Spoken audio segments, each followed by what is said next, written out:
Welcome to the Shopify Happy Hour. On the show, you'll hear from Shopify founders, operators, and experts on growth marketing strategies, lessons learned from the trenches, and other nuggets of e-commerce wisdom shared over a different drink or snack each episode. Today, I'd like to welcome Xeba Zareie, co-founder and CEO of Preme Foods, which is on a mission to make indulgence possible again for people with chronic illness and sensitive stomachs through premium prebiotic-powered nutrition. Xeba, welcome. Thank you for having me, Dan. I loved that intro. Fantastic. Thank you so much for joining. So first of all, we got to talk about, we're shooting this April 3rd, and both of our birthdays are just a few days apart. So I'm 19, you're 27. Is that right? Awesome. So go Aries. April birthdays are the coolest. That's right. That's right. So we got a special edition of our birthday episode right now. Fantastic. Let's talk about what we're drinking. So I see you're sipping in. And I've got my mug over here of cocoa, but why don't you tell me what we are drinking over here? We're drinking Preme Hot Cocoa. It's a sweet and salty kind of version of an electrolyte drink, and I designed it to be sort of a coffee replacement. We all know coffee is hurting our gut if you drink it on a sensitive stomach, and finding ways to drink a warm beverage that'll give you nutrition before you start coffee was kind of my goal with this. And I actually already just made this drink on my own all the time. So it was nice to just have it in a one easy scoop. So it includes electrolytes. It has 100 milligrams of bioavailable magnesium, and it has just prebiotic fiber, collagen, protein, all the things you'd want first thing in the morning. All the goodies. Fantastic. Well, cheers. Virtual cheers to you for the happy hour. So I just took my first sip a minute ago, and it's delicious. It's different, right? Really good. It's like hot cocoa, but a little more mealy, almost like malty, like rye bread. Ooh. Super delicious. Yeah, this is really nice. Something that's like a chocolatey sweetness would be too much every morning. So something that has like a little bit more neutrality to it was kind of the goal, like some earthiness, the way a coffee is. Yes. Yeah, definitely earthy, not bitter at all. Like, there's no bitter notes like there would be in coffee, and less sweet than kind of a standard hot chocolate, but really nice. Very, very well done on the recipe. Thank you. I'm glad you liked it. So what is in this that makes it good for our guts? I think we're all on this protein craze, but I think what a lot of people don't talk about is if you're not digesting your protein properly, you're not actually getting the benefits of the protein. So what I like about this is it's an easy to digest collagen protein. It's bovine collagen, which has been shown to be the best source of collagen when you're healing from leaky gut and barial issues. So that's why we chose that one. And then we have a low FODMAP certified prebiotic fiber. It's a sun fiber, and it literally just is safe for anyone who has like IBS, SIBO, really good for kids. And, it's only sweetened with dates and coconut. So you're not getting any refined sugar.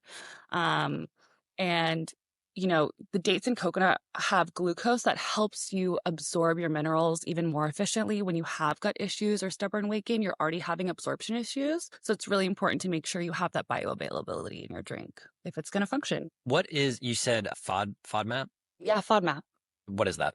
Sure. So that's like a acronym for I'm going to mess it up, but oligosaccharides is kind of how it all goes into there. But FODMAP diet is a common diet that's prescribed to people with IBS, SIBO, if you've had your gallbladder removed, things like that. It's not something that you should be on for your whole life, because it definitely limits the plant diversity that you can take in, and which can limit your microbiome diversity. But it's something that you can do to manage your bloating system or bloating situations. Just a good practice to have in your arsenal if you are experiencing a little bit of bloat.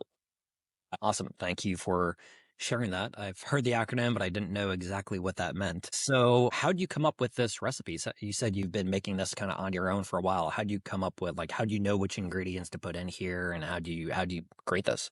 Well, I think this goes back to my founder's journey. When I was, working in TV and film, long hours, stressful hours, I started to experience debilitating gut issues that kept me from working. And I, worked with, a traditional Beverly Hills gastroenterologist who just put me on antibiotics and sent me on my way. But that ultimately made me worse. And I was fortunate enough to work with a functional medicine doctor who taught me all about the power of diet, lifestyle, taught me the difference between prebiotics and probiotics, which I had never known there was even a difference. And just taught me that not all prebiotic fibers are created equal. So finding the right prebiotic fibers for people who naturally bloat all the time is something that I really had a hard time doing in the snack aisle. Most snack brands, most CPG brands contain three of the same prebiotic fibers. You see inulin, you see chicory root, and you see Jerusalem artichoke. Unfortunately, those are more of a high FODMAP, irritating prebiotic fiber.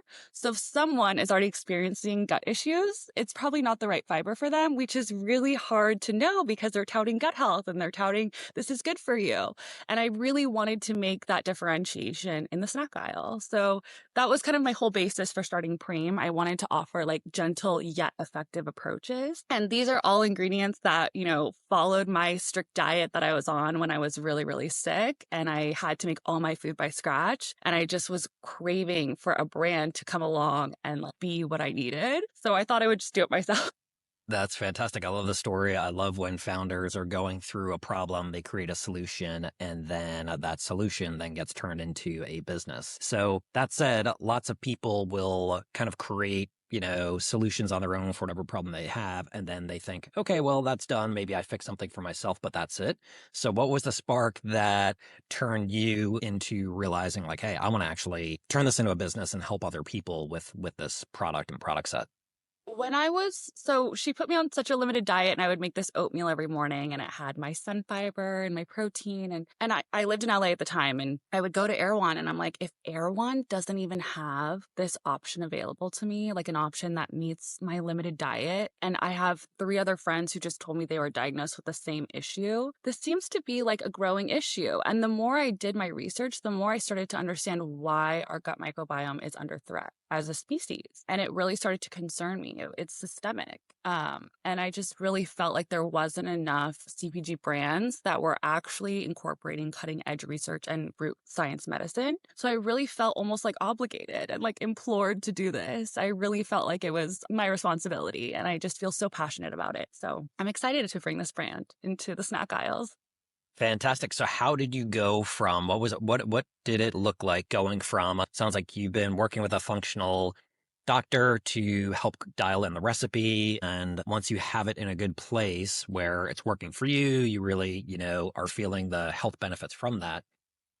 Tell us about how you then move that into into manufacturing where you're able to produce at scale. What was that like?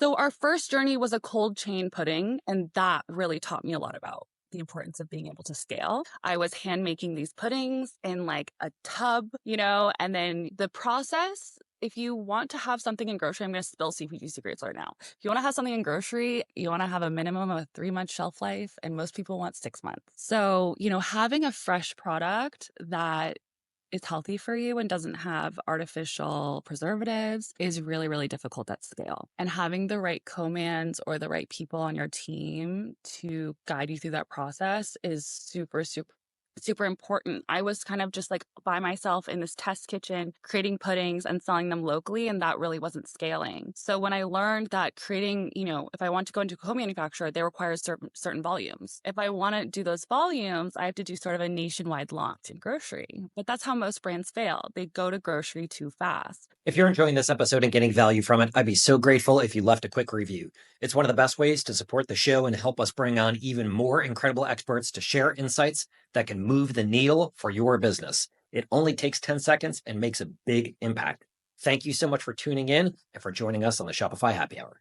They launched nationwide without having sort of this background cult following. Especially me, I'm bootstrapped. I don't have millions of dollars to just make those mistakes. So for me, I wanted to really tiptoe and make sure the market was responding well to the product. And once I got a lot of good feedback from our puddings, I really felt like it was on me to scale and expand because so many people were asking me for Preme in New York, in Europe, in Florida, and I couldn't get it to them. I wanted to go back to my why, which was serving as many people as possible through their gut issues and making this accessible. So I started with the powders as something I can lift by myself with a co-man that doesn't limit, it doesn't limit how far I can scale. So I found a co-manufacturer in Dallas. And something I'll say about co-manufacturers is they don't have gut issues, most of them, and they're used to working with traditional ingredients. So I have had to sort of not battle my way, but negotiate my way with the co-man to be like, no, we're really going to go with this premium ingredient. I know the COGS are going to be higher, and I know that it doesn't really make sense for the bottom line. And I know you've probably never heard of this ingredient yourself, but I know that this works. We're using it. So I self-formulated everything. I double checked it with a consultant and then I double checked it with our functional medicine doctor. So that's kind of been my process. I think most brand founders are not dealing with the formulation themselves. And I think that that's something that differentiates me from others. You know, most snack brands are made by the same few manufacturers and formulated by the same few manufacturers. So we're seeing the same options out there. So it's just sticking to my principles and negotiating with my, man, together we created this product that's now allowing us to scale.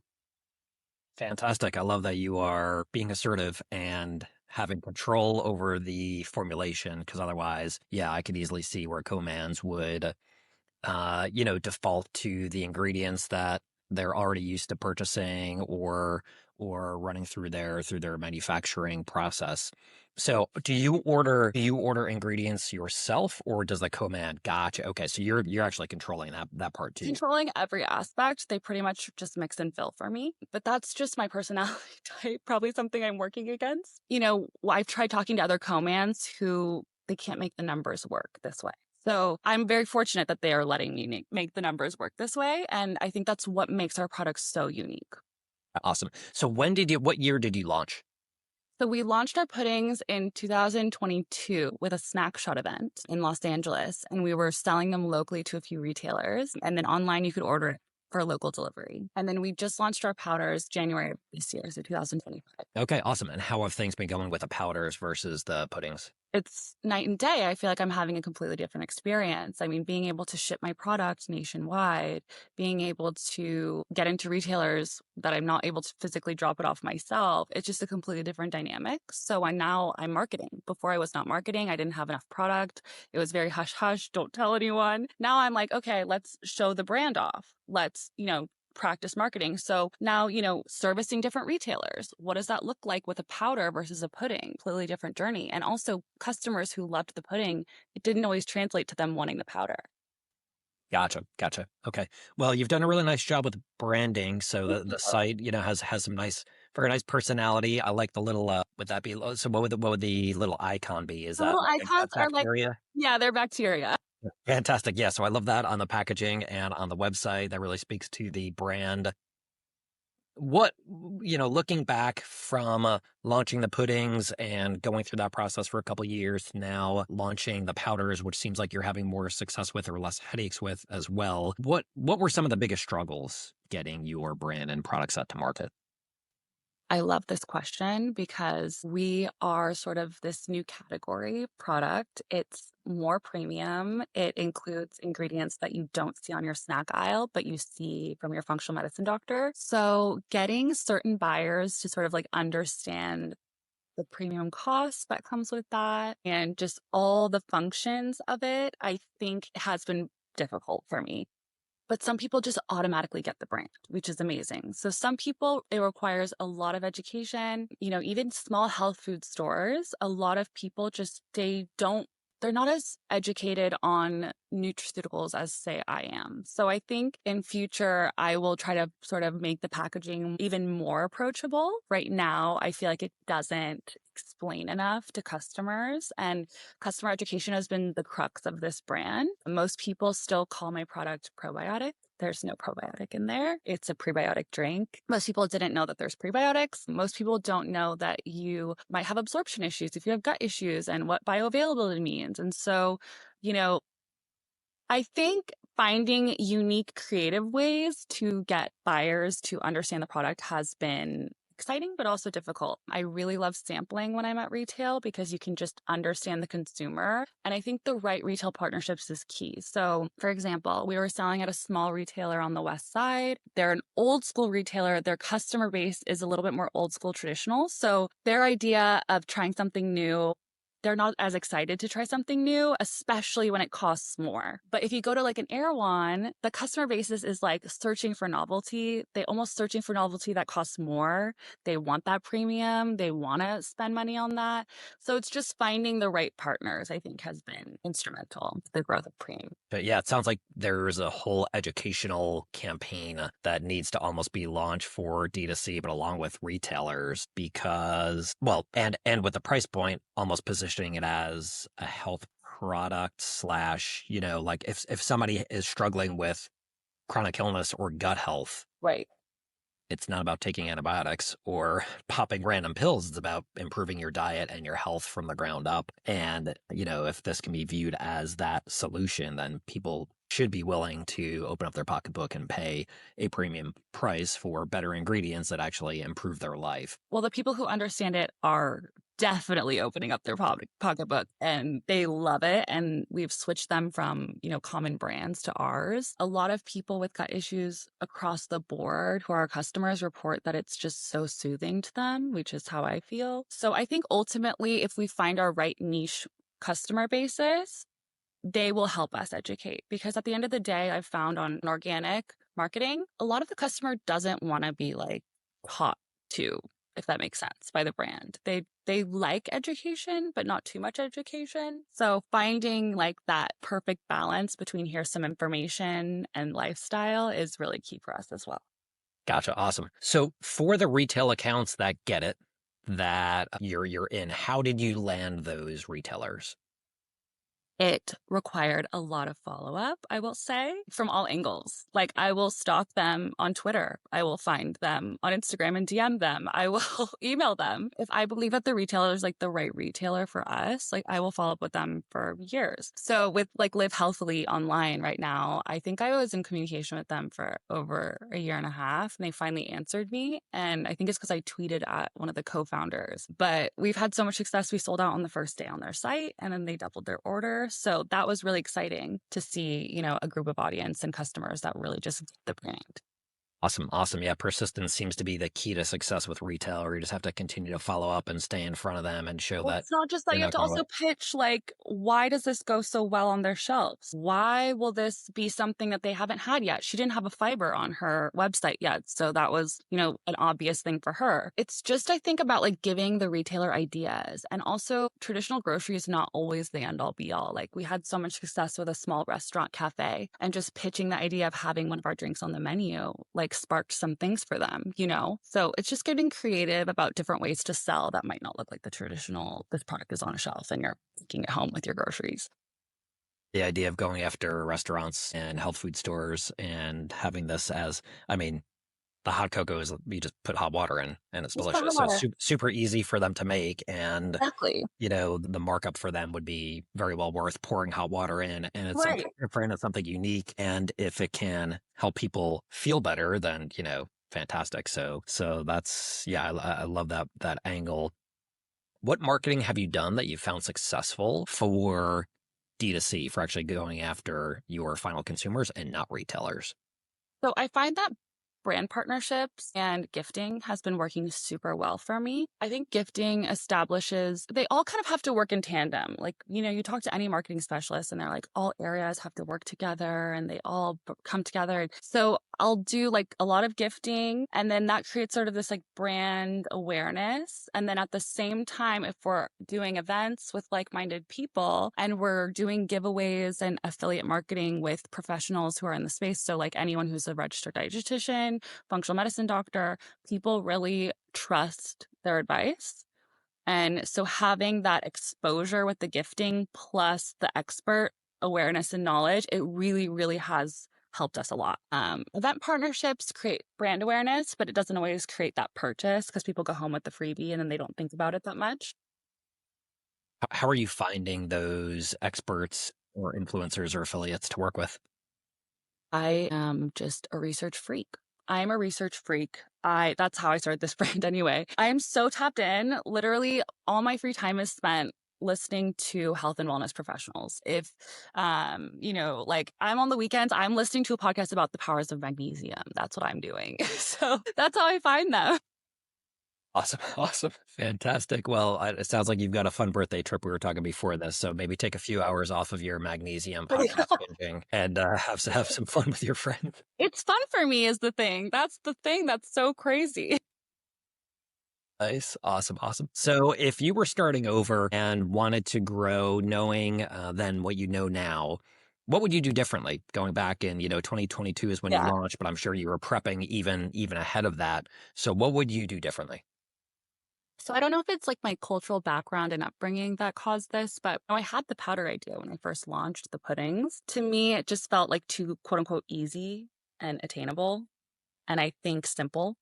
And so I think for me, I felt a little bit too insecure to come out with a with a powder that it's just going to be another powder on the shelf and it's not going to be anything, and I needed to do something super, super inventive and creative just to get any traction. And like, I wish I could talk to my old self and just tell her that like, you don't have to work that hard, to be well received. So I truly wish I had started crawling before running, if that makes sense. Pudding is literally, when I talk to any food chemist, they say it's the hardest product you could possibly do. So knowing that and knowing what I know now, I wish that I had started with the powders and then I could have created a bit more traction and then we could have raised by then and gone to the puddings with market. But you live, you learn, and I'm here to play catch up a little bit and I'm so game.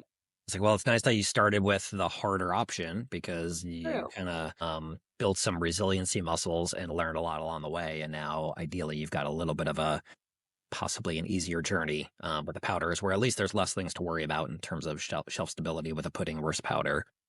You talk to a lot of founders who have had cold chain brands, and they've all said they regretted doing it and that they wish they did a pantry item. So I don't think the puddings are gone forever, but it is something that requires strong partnership and, good CPG background experience to succeed. Makes sense. All right, well, let's move on to the speed round. So each answer in about 30 seconds or less. So, what is one of your most recommended books? I really like, I'm not going to say like Peter Thiel's 0 to 1 or ramping up your brand. I really like the 7 laws of spiritual success.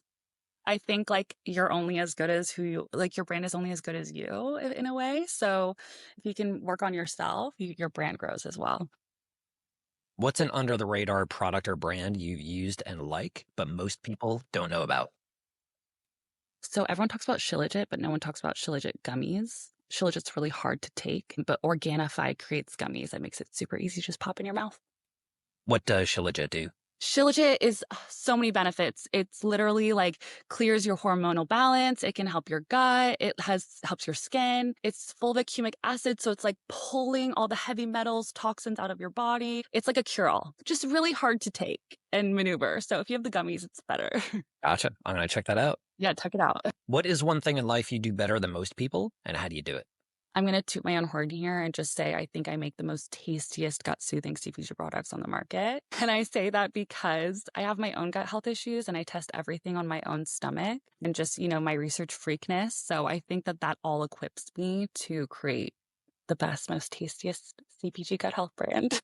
Nice. Well, definitely smart to build a brand around that. Tell me about your favorite shopping experience online or offline. So Revolve Online, I love. They have so much product on there, but it doesn't feel overwhelming. They have a really good way of making me feel inspired. And I go on that website, even if I'm not shopping, just to look. And then I think in person, I would say Erewhon. Like they're the only grocery store that has like a full line of drinks. And I go to all their grocery stores and they're like separated into 3 different aisles and mostly in the pantry. And we don't want that as consumers. We want a big refrigerator, all these ready to drink drinks that are chills. Yeah, it'd be great if they were out on the East Coast. We've got Whole Foods and Fresh Market and other healthier options, but Erewhon is not, at I've least heard in the Southeast. other grocers are going to start doing this beverage wall. I've Gotcha. heard. Nice. Good deal. Good deal. Who is a brand founder we should have on a future episode? I like that question. I really like the pistachio founders. I think they're doing super well. I really like the Charmly founders. They do an adaptogenic beverage. I think those are a few. Yeah, the Knorr dressing, that Annie Balto is amazing as well. Like, Xeba, where can people connect with you to learn more? You can connect with me on Instagram at X_EBA. That's my personal Instagram. Or you can just DM me on Preme at drinkpreme, or you can shoot us an email at hipremefoods.com. Fantastic. Xeba, thank you so much for bringing Preme Foods to market as a way to offer premium prebiotic nutrition designed to improve our health, sharing your expertise and insights with our audience, and for joining us on the Shopify Happy Hour.